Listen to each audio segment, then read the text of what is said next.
I've owned the Breville Dual Boiler for 6 years now. It's the only espresso machine that I've bought and owned and have used. At some point in the machine's time, even with prevention, you will need to descale as ongoing long-term maintenance. In this video, I'll show you how I descaled mine safely and how to fix the most common issue that happens after when your steam wand suddenly stops working. This video is different from the daily, weekly, even monthly cleaning that you'll do on any espresso machine. You can watch that video right here. After you're done watching this video, I'll also link it in the description. That's for the oily residues. This video topic is covering descaling, which is the calcium and scale and mineral buildup that happens inside of your boiler that you do not see. To my knowledge, currently 3 Breville Dual Boiler models, the ones that look like this. I know there's like Oracle Jets and all these other ones. Pre-2020 models, 2020 to 2022, and mid-2022 to so on.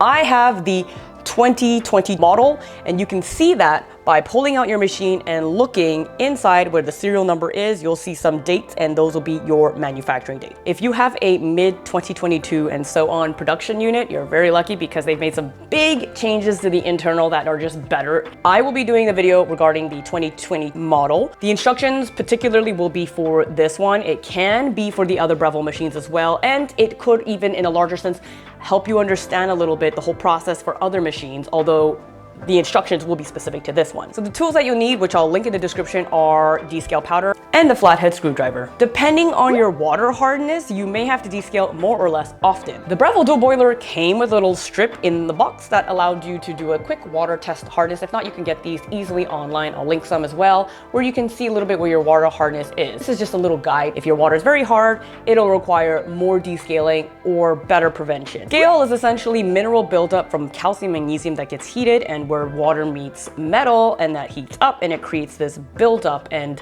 excess. Over time, this could create heat instability because it's like an insulator. It could flake off and clog openings, for example. It could restrict water flow as well, so then you have weaker steam if it's your steam boiler. It could also, over time, possibly damage your heating elements just because it's overcompensating with heating. So my first tip is to prevent. Prevention is key, always, in every single thing in life. There's 2 ways that you can do this. Your water filtered beforehand or filter your water inside. With the Breville Dual Boiler, there are those filters that you can purchase and replace inside. I was using the Breville Claro Swiss filters for the longest time, and I've decided they were way too expensive. I got some third-party ones. I feel like they're working. I've been using them for a few months. There's also the distilled water or reverse osmosis, where you then add something like the mineral water, where you can then add more minerals back into your water. Coffee is essentially like 90% water. Minerals not necessarily bad. You need minerals because it helps to conduct the flavor of the coffee, but too much of a good thing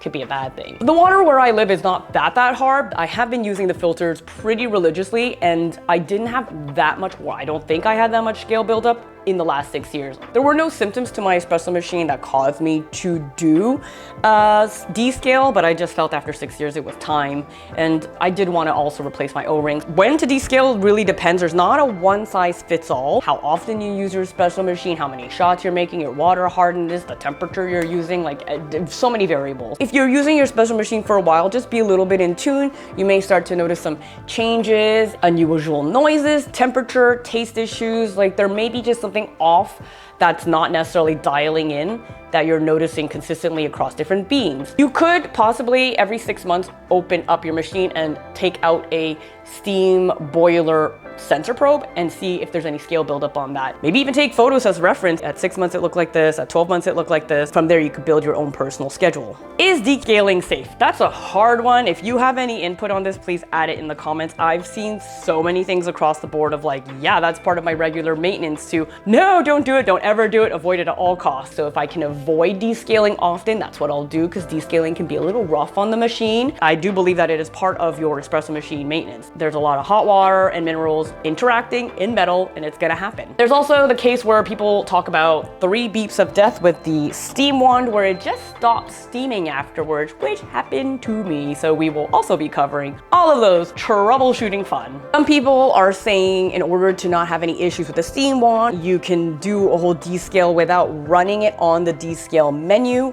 meaning that you would just prep all the liquid, make it sure it's hot, and put it in the tank, letting water come out of the brew head, and then opening the steam one and letting steam come out there. I went with the actual descale menu. If you have just brewed coffee, I would recommend waiting an hour. I waited from 6 hours on, so the machine was rather cool when I did it. You go into the menu, you find descale. There's descale valves down here. You pull off the rubber tab, and then you'll see two screws, the right one being the steam boiler, the left being the brew head. You should put a towel here to protect your hands because it will be pretty hot. So there's gonna be some steam coming out. We're gonna start by emptying out the water that's currently in the two boilers first. You unscrew this with your flathead screwdriver. The water will come out in the drip tray. Once you notice there's no more water through, that means that you're done. You're ready to move on to the next step. Close the right valve and then unscrew the left to empty the brew boiler as per the official instructions, but in my case it was draining very slowly, so I left the right valve opened as I opened the left and then let it all drain as well. Once I saw no more water in there, I closed it back up. Now we're ready to descale with the solution. You want to make sure to remove the filter if you have one installed. Dissolve the descale detergent, 1 pack in 1 liter of water, which was about half of the tank, and then run the descale process with the solution, pressing the button that's lit up. It takes 20 minutes to run, and when it does finish, there is no beeping. You just have to go check and see if it's done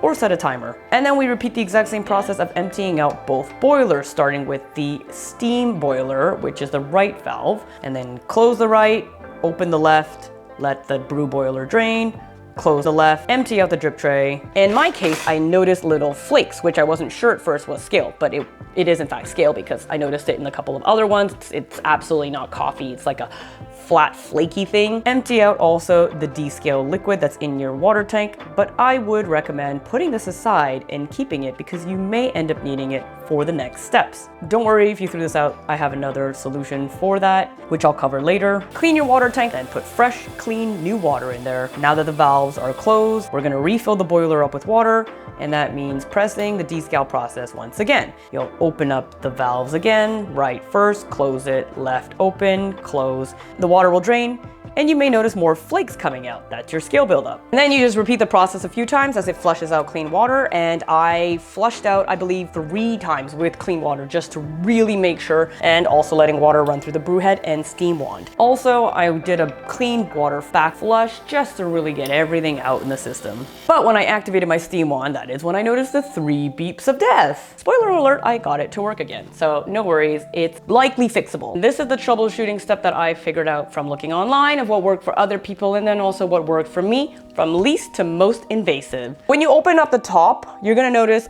a couple things. You're gonna notice the steam boiler in the back, and then towards here in the front, the brew boiler. The theory is that scale builds up even more the descale solution that like gunks onto the sensor probes and it messes up and thinks there's water, doesn't think there's water. There could be multiple issues. You can always turn it off overnight, unplug it, replug it. Sometimes the system just wakes up and water will refill the boiler if that's what the issue is. You can also then do a hard reset using the menu. It will reset all of your settings if you have any pre-infusion settings, your number of cups that you brewed, any of the volumetric stuff. If you care about any of that, just remember to take note of what you had before and program it after. I did find a really helpful YouTube channel and website from a user called Brev Tech. They had a great diagram. I'll link it in my description and like other links section, the debug menu, and being able to find the actual error code to understand what is causing the issue so that you can troubleshoot it. You could also try tilting your machine so that the water can touch the sensor. If there is water in there, maybe it'll trigger it and everything will start working, and then once it starts running, it works. The other one would be to clean your sensor probe. Before you do anything, do make sure that you unplug your machine completely so there's no more